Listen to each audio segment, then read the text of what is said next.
Hey everybody, welcome to my discrete math playlist. In today's video, we're going to be talking about advanced counting. Let me just type that out. So specifically in this video, I think we're going to be talking about the divide and conquer method. I'll just go over the basics in this video, and from the next video we could probably do a little bit more of a deep dive and tackle some challenging problems. So what is the divide and conquer method? As the name suggests, the divide and conquer method is basically when you try dividing a problem into subparts and you solve each one of those subparts individually. So let me just write that down here. So divide and conquer. You divide a problem into subproblems, really, and you conquer each subproblem. Now, the general form of this equation that I've seen is in the form that f of n, which we assume to be the larger problem, is equal to a f of n over 2 plus g of n. This is the general form of the equation of the divide and conquer method, where f of n is the problem, the big problem, right? And the a over here is the number of times that we divide the problem. So number of subproblems, basically. And this f of n over 2 that we see is, well, this should really be n over b because we're taking a constant where 2 would be specific for some problems, but n over b would be the size of the division of problems. So the size of subproblems.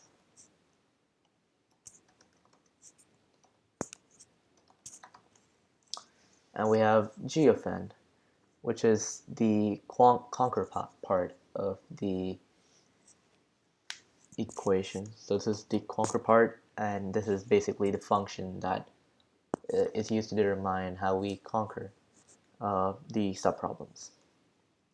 So this is the general form of the equation. Now I will talk about a few examples of a few problems so that you guys can see how to do this better. So let me just get rid of this. It's not it.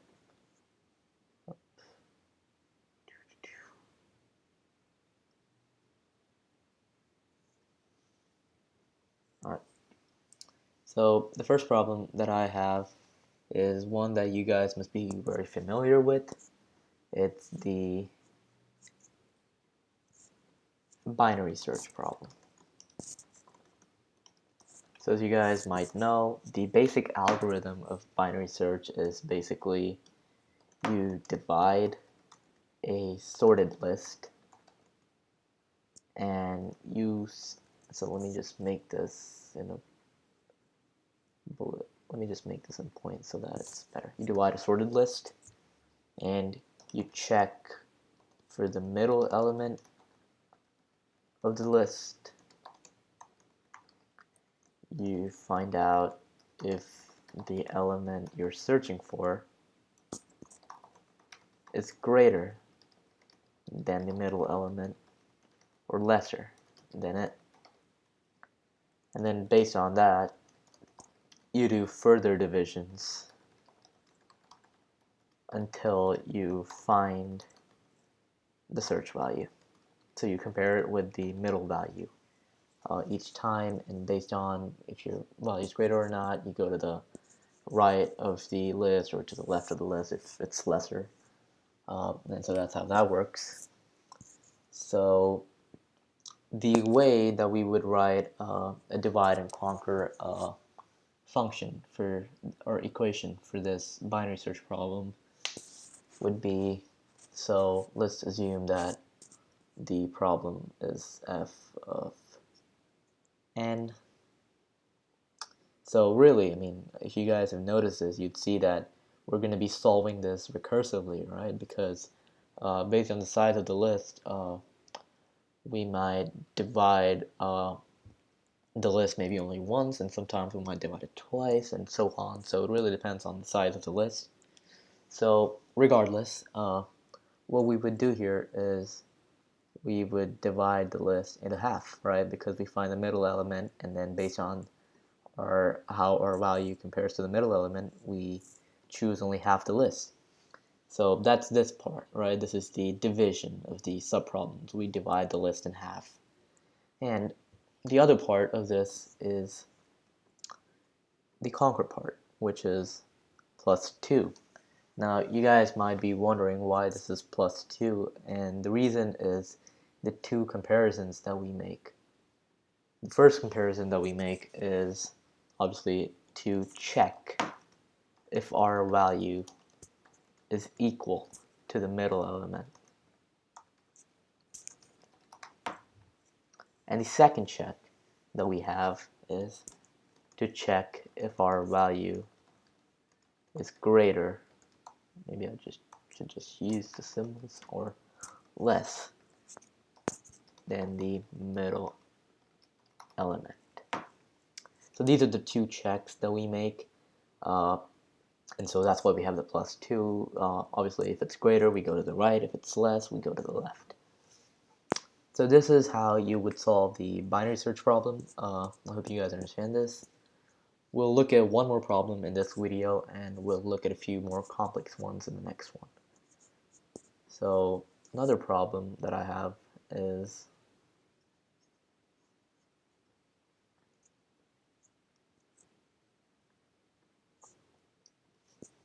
finding min and max of a sequence.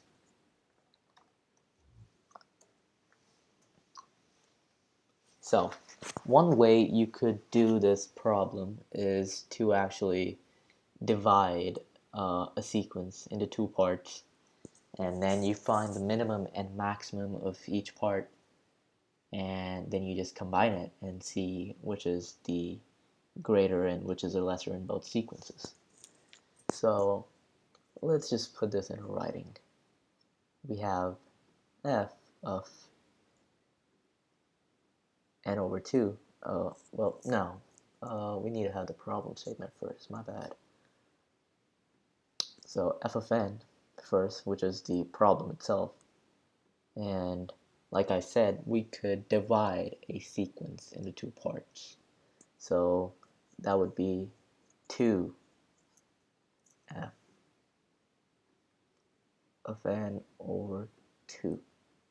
Notice that this time we're not just saying f of n over 2, but we're saying 2 times f of n over 2.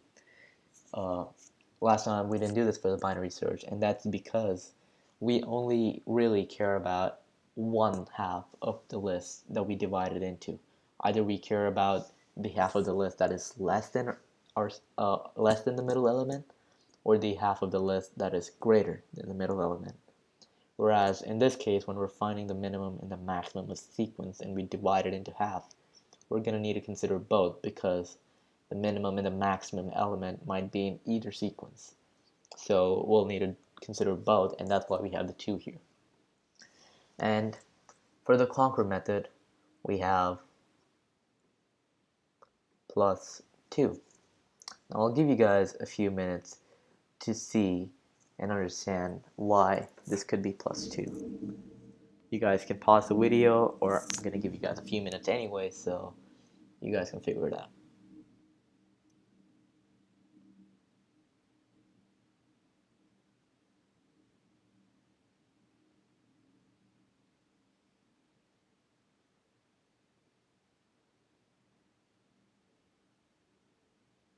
Alright, hope you guys have had your chance, and now I'll be explaining this. So, one of the checks that we make is obviously to find, so once we're done with both sides of the sequence, right, that we divided into recursively, so one of these is obviously to check for the minimum element in both sequences. So that's one check, and the second one should be pretty obvious, which is to check for the maximum element in both sequences. So these are the two checks that we do. And that's the reason we have the plus 2. This is the conquer method. We're dividing it into n over 2 subproblems, and then we're just using the plus 2 to find the minimum and the maximum. So these are very two basic examples of the divide and conquer method. In the next video, we'll be tackling some other examples in divide and conquer, such as merge, sort, and bits multiplication, and so on. Well, hope you guys enjoyed this video, and stay tuned for the next one. Thank you.